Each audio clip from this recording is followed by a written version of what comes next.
right? We're going to have a good time. December 5th. Well, thank you very much, everybody. It's an honor to be with a very strong leader, a man who has been through a lot, and a man who I've gotten to know very well, and we've gotten along really very well. And we had a big call yesterday, as you know, with President Putin, and we'll be talking about it. President Zelenskyy of Ukraine has endured a lot. I mean, he really has. He's endured a lot, and we've endured it with him. To be honest, it's been a long time, and I think we're making great progress. So we're going to be talking about that today. We'll be talking about what took place yesterday with my phone call with President Putin, and I think that things are coming along pretty well. It began with Alaska, where I think certain guidelines were discussed, and we want to see if we can get this done. This was long ago into the Biden administration. I came here and we inherited this, and we'd like to see if we could finish it, end it. We want it ended. So many people have died in this war, and we're gonna get it ended. So I just want to thank you all very much. If you have a couple of questions, go ahead, please. In fact, before I do that, let me just ask the President to say a few words. Thank you, President. Pleasure. Glad to meet you again, Mr. President. Thank you very much for the invitation. Again, my congratulations with your successful ceasefire in the Middle East. Thank you. Yeah, and you did it, and I think this is a momentum to finish Russia's war against Ukraine. I think that, yes, we understand that Putin is not ready. I think not ready, but I think that I'm confident that with your help, we can stop this war. And we really need it. We see that they don't have successful steps on the battlefield, and it's good. I think that their army is weak now, but a lot of losses. They have a lot of losses and in economy and people, and I think this is a very important moment. And I wanted to thank you, Mr. President, after our phone calls. Yesterday I had a good opportunity to meet with the big American energy companies, and they're ready to help us. Yes, after all these attacks on our infrastructure, Russian attacks, and etc. And I had also meetings, thanks to your team. We had meetings with a good military companies. We spoke about air defense, and I want to share it after with details where we are. Thank you. Thank you so much. Thank you very much. Very good. And I think it looks beautiful in his jacket. Yeah? It's a beautiful. I hope people notice. It's a good. It's actually very stylish. I like it. President Trump. Yeah, please go ahead. Under the Biden administration, the White House was fearing of the possible escalation. They were not allowing the Ukrainians to strike into Russia, fearing of this escalation. Yeah. Would your administration allow Ukrainians to strike deep into Russia? We're going to be talking about that. That's something we'll be talking about. You're right. It's an escalation, but we'll be talking about that. Mr. President. Will President Zelenskyy join you in Hungary to meet President Putin? Because it's a leader that we like. We like Viktor Orban. He likes him. I like him. It's a country that's a safe country. Done a very good job. He's been a very good leader in the sense of running his country. He doesn't have a lot of the problems that other countries have. And so we've decided that we'll be going to be with Viktor Orban, and he will, I think he'll be a very good host. President Trump. President Trump. President Trump. Right here. It's President Trump. Hungary, yeah. We're doing Hungary, yeah. With Putin. Is it a trilateral meeting, or is it just you and Putin? To be determined, but I would say most likely it's going to be a double meeting. It'll be a double meeting, but we will have the President, Zelenskyy, in touch. There's a lot of bad blood with the two presidents, and I'm not speaking out of turn when I say it. It's a very difficult situation. You know, we just settled the war, and after thousands of years, I guess. People say anywhere from 500 to 3,000 years, and I was in rooms, as you saw, because you were with me, a lot of you were with me last week, with leaders that didn't like each other, but they were able to get along. These two leaders do not like each other, and we want to make it comfortable for everybody. So one way or the other, will be involved in threes, but it may be separated. President Trump, Mr. President. President Trump. Doesn't agree to peace in Hungary. Was he what? Where are you from? From Ukraine. He actually had a Okay, good. conversation with me. Good, yeah. What if Mr. President Putin doesn't agree to peace in Hungary? What do you do then? Do you have? Well, let's see what happens. I mean, you know, what if? I think he will. I think that President Putin wants to end the war, or I wouldn't be talking this way. I think he wants to end the war. I spoke to him yesterday for 2.5 hours. We went through a lot of details. He wants to get it ended. I think that President Zelenskyy wants to get it ended. Now we have to get it done. President Trump, Kara Castronova from Lindell TV. And although I love asking you questions, today my question is for President Zelenskyy Sure. of Ukraine. Go ahead, please. Thank you. Our President Zelenskyy, President Trump, just brokered a peace deal in the Middle East that all Americans, both sides of the aisle, are very proud of. But to meet that deal, both sides had to make concessions. Our president has stuck out his neck in many ways to make a peace deal for your war as well. What specific concessions are you willing to make to end this war with Russia? Will you give up joining NATO? Americans have foreign war fatigue, and our president, as he said, we need our Tomahawks too. To me. Yes, you, Okay. President Zelenskyy. Thank you What very much. concessions will you That's some question. Right? So That's many all right. questions Thank you. in one. Thank you very much for your question. First of all, I think we need to sit and speak. The second point, we need ceasefire. Even now, you see in the Middle East, it's very difficult to hold ceasefire. Everywhere, in every war, it's very difficult. We want peace. Putin doesn't want. That's why we need pressure on him. We will speak with President today what we need. We understand what we need to push Putin to negotiation table. And as I said previously, so we are ready to speak in any kind of format, bilateral, trilateral, doesn't matter. Matter just peace. This is important. And we don't speak about NATO or NATO. For Ukrainians, it's very important. Of course, it's our decision, decisions of allies to decide where we are. But are you willing to give up Yes, joining but the NATO? most important thing for people in Ukraine, which are under each day's attacks, to have really strong security guarantees. NATO is the best, but weapon is very important. Allies on our side is very important. And between us, for us, bilateral security guarantees between me and President Trump is very important. I don't know, we didn't speak with details about it, but this is the most important document because the United States is very strong.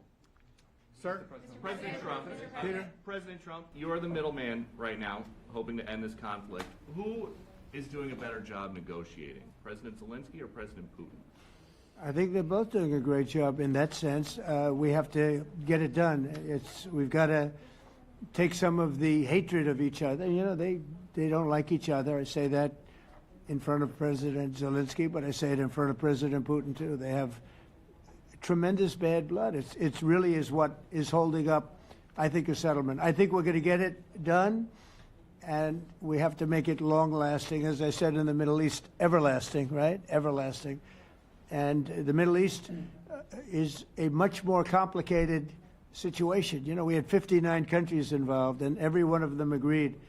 And it's, you know, it's sort of amazing. Most people didn't think that was doable.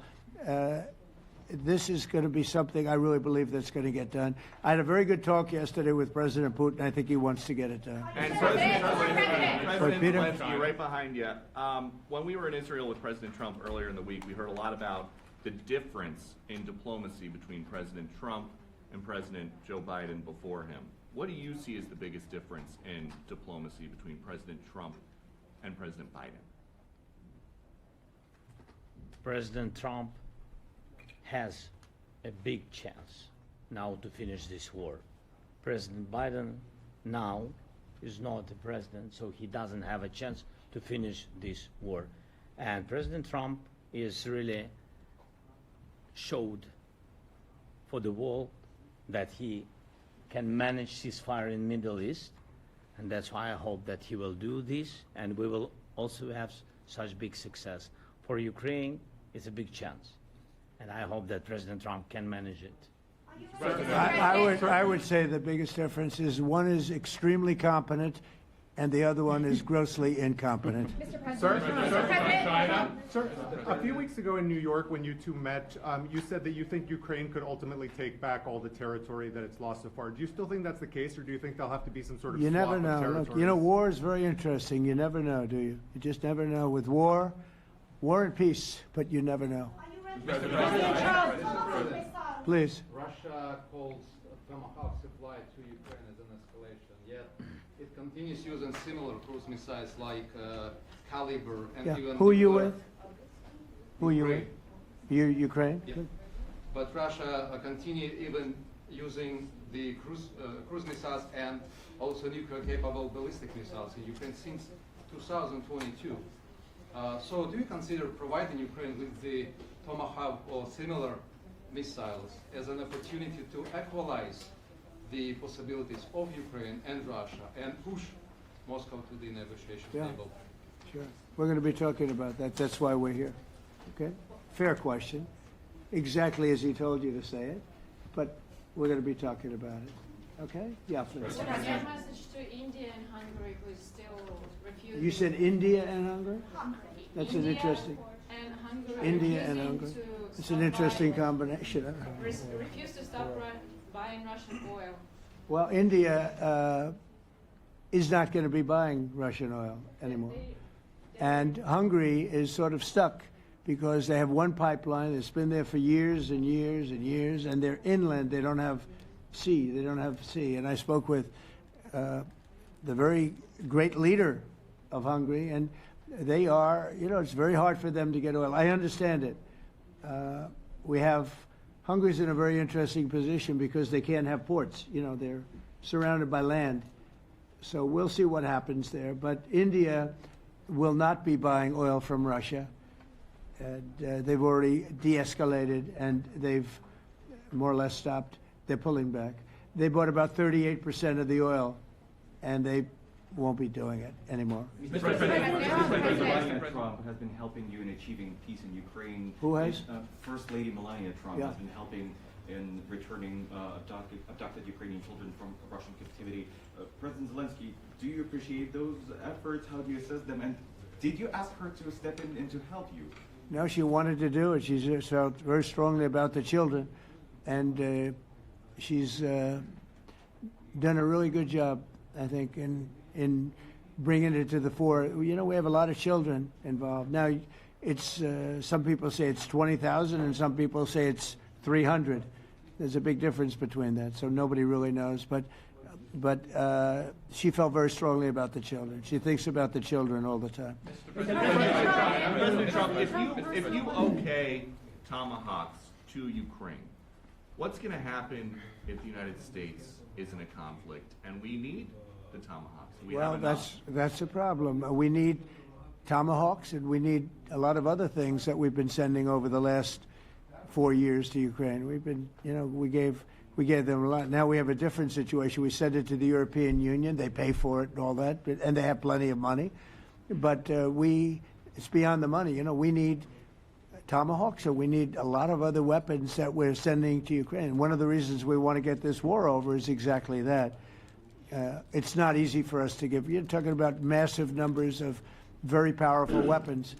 So that's one of the things we'll be talking about. Hopefully they won't need it. Hopefully we'll be able to get the war over with without thinking about Tomahawks. I think we're fairly close to that. Yeah, go ahead.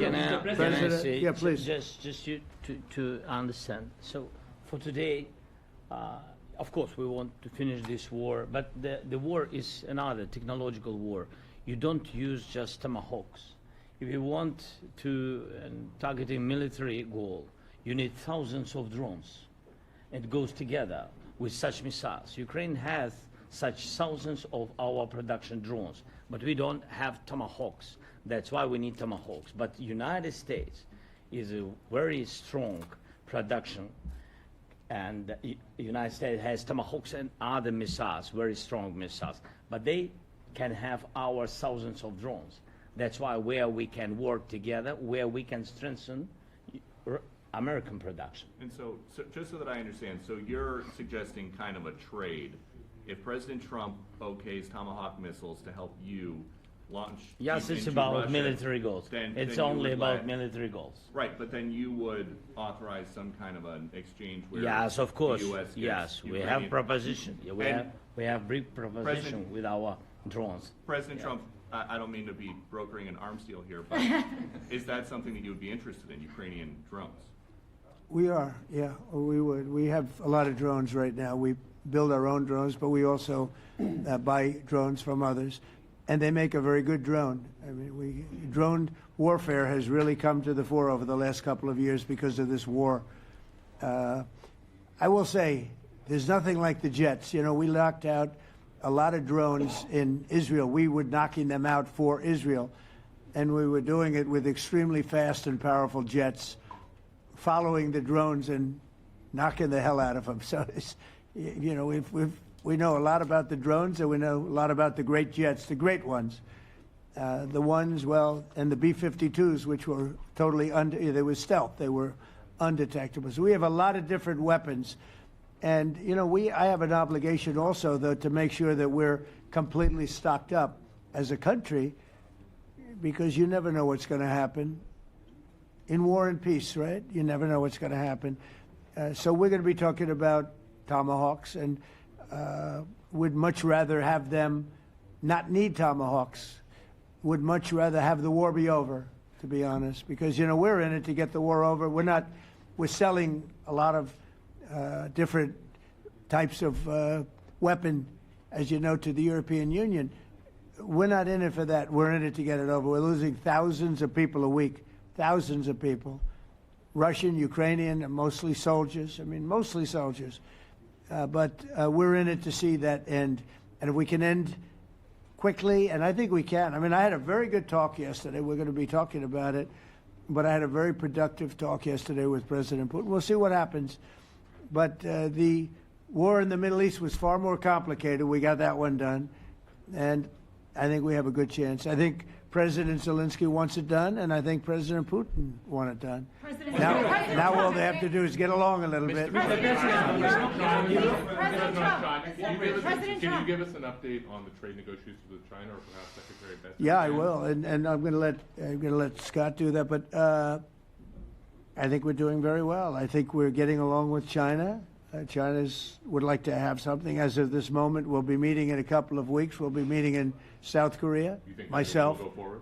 I think so. It looks like it's going forward. I think so. They want to meet. We like to meet. I have a very good relationship with President Xi, and we're going to see what happens. But, you know, for years we were taken advantage of by China very badly. We were losing hundreds of billions of dollars a year to China.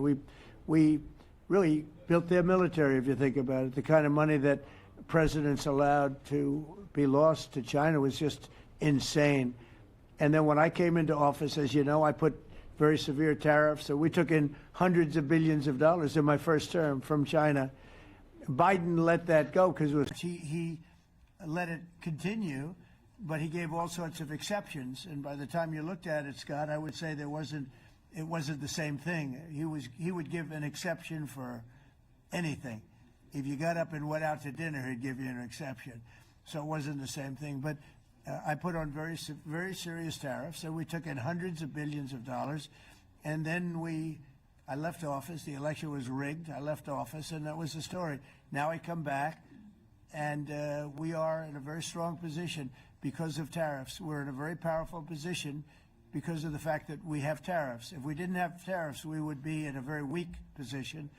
We would be in a weakened state. But with tariffs, we've made hundreds of billions of dollars, not only from China, but from others. And China wants to talk, and we like talking to China. So we have a very good relationship, and we're going to be meeting in South Korea a couple of weeks. And I just got back from a long trip. I'm going on another long trip. And Scott, do you want to say a few words on that, please? Yes, sir. So the entire relationship stems from the great respect that the two leaders have for each other. China did a substantial, unprovoked escalation last week. We were unable to get in touch with them. Since then, it's been IMF World Bank Week. They have had working level people here who there have been meetings. The Vice Premier, who is my counterpart, and I will be speaking this evening at around 8:30, 9 o'clock. And then he and I and a delegation will meet in Malaysia probably a week from tomorrow to prepare for the two presidents to meet. So I think that things have de-escalated. We hope that China will show the respect that we have shown them. And I am confident that President Trump, because of his relationship with President Xi, will be able to get things back on a good course. Is the hope for that meeting with you and President Xi some kind of trade deal then, or Could would it be. more Look, I think small we're in a very strong trade? position. I think we're in a very strong position. We're getting, as you know, as of November 1st, I could move it up if I wanted, a 100% tariff over and above what we get now. So that would make it about 157%. And China doesn't want that, and they want to talk, and we're talking. And I think we'll make a deal that will be good for both. I think we will do something. But you have to understand, we never got anything from China. It was a one-way street. For many years, for decades, it was a one-way street. And they became rich because of the United States. And frankly, presidents that, let's be nice, they didn't know. They just didn't know. They didn't understand what was happening to them. But I understood it. I understood it long before I ran for politics. I used to watch in amazement at how stupid our country was, how stupid they were. And we're not stupid anymore. And that includes with the European Union. That includes with Japan and South Korea. All we want to do is be treated fairly. But the fairly is hundreds of billions and even trillions of dollars coming into the United States. And it's our national security is secure because of tariffs. If we didn't have tariffs, we would have no national security. So it's very important. Will you seek China's help in ending the war in Ukraine? Do you need them to put pressure on Russia? I'll be discussing that, but I'd love to see it ended before that. President I mean, I think we have a chance of ending the war quickly if flexibility is shown on behalf. And again, we're not losing people. The United States is not. We're not losing people. We're not spending money. We're getting paid for the, ammunition and missiles and everything else that we're sending to the European Union, but to NATO. But it's very similar. If you look at the countries, I mean, it's very similar. And we just made a very fair trade deal with the European Union, and what we wanted, and we made a very good deal with NATO too. They pay for all of this. That's not what we're in this for. We're in it to save thousands of lives every week. Thousands and thousands of lives. That's why we're in it. And I think we have a very good chance of bringing this war to a conclusion. President, and your cabinet has done honestly an excellent job. I think that a lot of people could agree to that. Thank you. I'm speaking as someone who lost my father in a war, so I know the human cost. What would your advice be to American leaders, to world leaders, to neocons, to TV hosts who often speak about conflict in abstract or strategic terms rather than the human cost and the human terms? Look, my only statement is we have to get together. It's a very small group of people. It's the president, and the president. Okay, 3 presidents. And I'm the mediator president. And I'm mediating not an easy situation. It should be easy, but it's a lot easier when people understand each other, when they get together, and when they like each other. We don't necessarily have that situation as far as like is concerned. Maybe it can turn around. Maybe it can. But in the meantime, we'll have them keep a little bit of distance, and we're going to see if we can get it done. This is number 9, okay? This will be number 9 for me. I've solved 8, including the Middle East. I've solved 8. This, I thought, would have been among the easiest. We solved, President Putin mentioned yesterday Armenia, all of the different wars. He said it was amazing but the big one that he was surprised that we were able to settle was the Middle East. He thought it was incredible. He was very generous in that sense. This should be something we're able to settle, and I think we will be able to settle. Brian? On that note, you will go down as the peacemaker, no doubt, and you will resolve this war. Well, we resolved 8 others. It's funny how people say that. If you get this one, every time I do one, they forget about that one. I solved 8 wars. Go to Rwanda and the Congo, talk about India and Pakistan, look at Thailand, look at all of the wars that we solved. And every time I solve one, they say, if you solve the next one, you're going to get the Nobel Prize. I didn't get a Nobel Prize. Somebody got it who's a very nice woman, very nice. I don't know who she is, but she was very generous. So I don't care about all that stuff. I just care about saving lives. But this will be number 9. But every time I solve one, they said, sir, if you solve one more, you're going to be known as a peacekeeper. So to the best of my knowledge, we've never had a president that solved one war. Not one war. Bush started a war. A lot of them start wars, but they don't solve the wars. They don't settle them. And especially when they have nothing to do with us. I saw almost, I guess, just about all of these wars had nothing to do with us. But I saved tens of millions of lives. The Prime Minister of Pakistan said, I saved millions of lives in interceding on Pakistan, and you look at Pakistan and India as an example. That would have been a bad one, 2 nuclear nations, right? So I say this, this is pretty much the last one, although I do understand that Pakistan attacked, or there is an attack going on with Afghanistan. That's an easy one for me to solve if I have to solve it. In the meantime, I have to run the USA, but I love solving wars. You know why? I like stopping people from being killed, and I've saved millions and millions of lives, and I think we're going to have success with this war. Wait, please. This, President Zelenskyy, this is your 3rd time over here. Oh. And by the way, you look excellent. Thank you, sir. Thank you. For you, by the way. This is your 3rd time here. How different sitting across from the president is this time versus the 2 previous times here at the White House, and how confident are you hearing the success rate of solving these prior wars that he can get this war solved? First of all, about suit. The same suit because the same president. It's very simple. The next president will have another suit. Yes. About our relations with President Trump, I think we have important dialogues, and I think we begin to understand each other. Yes, and I know that President is briefed very well about situation in the battlefield, and he knows a lot what's going on the battlefield in Ukraine, and I think it really helps when you know a lot of things, a lot of details about one or another war. It helps a lot, but we are still in war, and I hope we can manage. You are being clear It's that there are some important. countries that are not meeting their commitment. You pointed out Spain. They said that it's impossible. No, Spain has not come through. No, Spain has not been loyal to NATO. Spain has been, they're the only one. Everyone went up to, as you know, I mean, you were at 2% and they all went up to 5%, but Spain disagreed with that.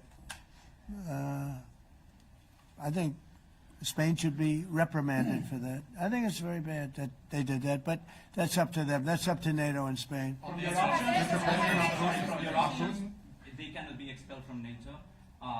Can they or not? They cannot, according to the treaty, but they also claim that they are protected by the European Union umbrella for trade. Well, the other people, many of the other countries are in the European Union too. They're not complaining, right? President, tell you that Putin is serious. That's of interest. Mr. They're protected. Yeah, please, go ahead. Thank you, Mr. President. Do you think you can carry the momentum from the Middle East deal over to this deal? And I if do. So, how does that move the needle? Yeah, I do. I think we carry a lot of momentum, a lot of credibility. Getting Middle East done was very important. Nobody thought it could be done. That was one nobody thought could be done, and we got it done. And a lot of that was the big hit that we put on Iran with respect to the nuclear. They took that was an unbelievable military maneuver, the B-2s, and many other planes involved, by the way, but the B-2s. Yeah, I think nobody expected that to happen, and you know we had 59 countries involved, and these were countries very diverse. You had Arab, Muslim, Jewish. You had every country, Christian. You had every country, and many countries involved, and we got that done. And we got it done pretty swiftly after we after we set the table properly. We had to set the table properly.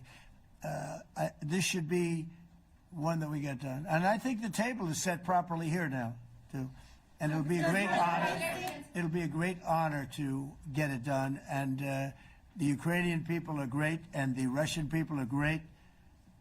And obviously they have much in common, as we understand. They have a lot in common. So it'll be a great honor to get it done. Yeah. On Venezuela, there are survivors from your latest boat strike. What happens to those survivors? Well, I'll ask Marco to discuss that possibly. Yeah, it's well known there's an ongoing narco-terrorist operation the United States has been conducting. As far as details of any recent strikes, we're not prepared here to announce all those details, but you'll get that information here very shortly. And how are there survivors when these are meant to be lethal attacks? Yeah, again, I mean, we're undertaking these operations against narco-terrorists. That's what these are. These are terrorists. Let's be clear.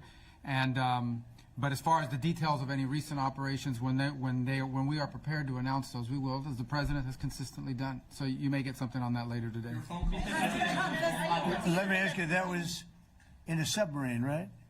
It was. We attacked a submarine, and that was a drug-carrying submarine built specifically for the transportation of massive amounts of drugs. Just so you understand, this was not an innocent group of people.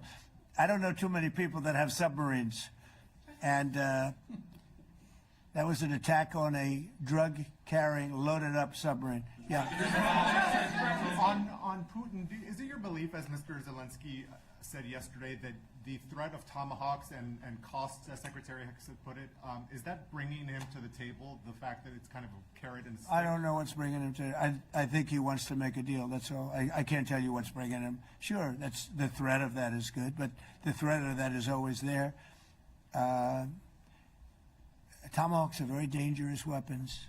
They're incredible weapons. If you like warfare, it's one of the most accurate. You know, we had 30 Tomahawks in Iran after the B-2s did their damage. We sort of gave it a little capper with 30 Tomahawks from a submarine, quite far away actually, but they're an amazing weapon. They're a very powerful weapon, but they're a very dangerous weapon, and it could mean big, escalation. It could mean a lot of bad things can happen. Tomahawks are a big deal, but one thing I have to say, we want Tomahawks also. We don't want to be giving away things that we need to protect our country. We have a very strong country right now. We have a strong military. We have the greatest military in the world. We have the greatest weapons in the world. I want to get this war over. Okay? Putin-Trump tunnel to connect Russia and Alaska. Are you interested? I just heard about it. A tunnel from Russia to Alaska. I just heard about that one. That's an interesting one. We'll have to think about that. I hadn't heard that. We just did a nice road in Alaska. It's going to get us to a lot of minerals, and we have a piece of it, a good piece of the ownership because of the fact we made it possible. But this came up yesterday, a tunnel from Russia to Alaska. That's an interesting. What do you think of that, Mr. President? Do you have any ideas? How do you like that idea? I'm not happy with this. I don't think you're going to like it. I don't think you liked it. I don't think you liked it. President Trump, do you think that Vladimir Putin, do you think that Putin is your gut instinct? Well, we had a senator that wanted, remember, from Hawaii, she wanted a tunnel from the mainland to Hawaii. Then she said, well, we can't do that, so we're going to build a railroad to Hawaii. Do you remember? She's a current sitting senator, a Democrat. She wants a railroad to go to Hawaii, right? You know who that is, right? She's another. She's another beauty. President Trump, your gut instinct. Yeah, please. On your meeting with Putin, aren't you concerned that maybe the Russian president is trying to buy himself more time? Yeah, I am, but, you know, I've been played all my life by the best of them, and I came out really well, so it's possible, yeah, a little time. Is your gut instinct it's all right. But I think that I'm pretty good at this stuff. I think that he wants to make a deal. I made 8 of them. I'm going to make a 9th. I think he wants to make a deal. Well, I think that he should have won the war in a week. Yeah, I do think. And if we didn't give the anti-tank missiles, as you know, the javelins they call them, They got stuck in the mud. They would have been in Kiev very quickly. They were heading to Kiev. So, you know, in war, you have a lot of luck, too. You know, people, weather has won war, and the cold and the heat and all things take place in war. But that was a very interesting moment when the tanks started rolling and some brilliant general said, let's go through the mud instead of going down the highway, right? So they got a little bit lucky. But you know where they really got lucky? I gave javelins. That wasn't given by Barack Hussein Obama. He gave them sheets. You know, there's a statement. Obama gave them sheets, and I gave them the javelins. And the javelins are a devastating weapon. And that wasn't given by Obama. That was given by, because at the time it was Obama. That was given by me. So it was like one of those things. And you had hundreds of them. They're a devastating weapon. We have a lot of devastating weapons. I'd rather not use them. But that was a big moment. You know, when the tanks got stuck, they got stuck. And call it luck or call it talent. I'm not sure what you'd call it, but it was a big moment in time. Do you think Democrats can give you credit? Do you think Democrats can give you credit when you finally end this war, like they did with the war in the Middle East? And I think right now the Democrats are really damaged, mentally damaged. They want to take $1.5 trillion with a T, $1 trillion and give it to people that invaded our country. They came into our country illegally from prisons, from mental institutions, gang members. They want to give them health care and take it away from our citizens. We're not going to do that. $1.5 trillion they want to destroy. They want to destroy our health care system. We're not going to let that happen. Your phone you authorize CIA operations in Venezuela as part of Well, I wouldn't say that, but some interesting things are happening around the world, I'll say that. Mr. President, it has been reported that Maduro offered everything in his country, all the natural resources. He even recorded a message to you in English recently, offering mediation. What should we do in order to stop that? He has offered everything. He's offered everything. You're right. You know why? Because he doesn't want to fuck around with the United States. Thank you, everybody. Thank you. Thank you, everybody.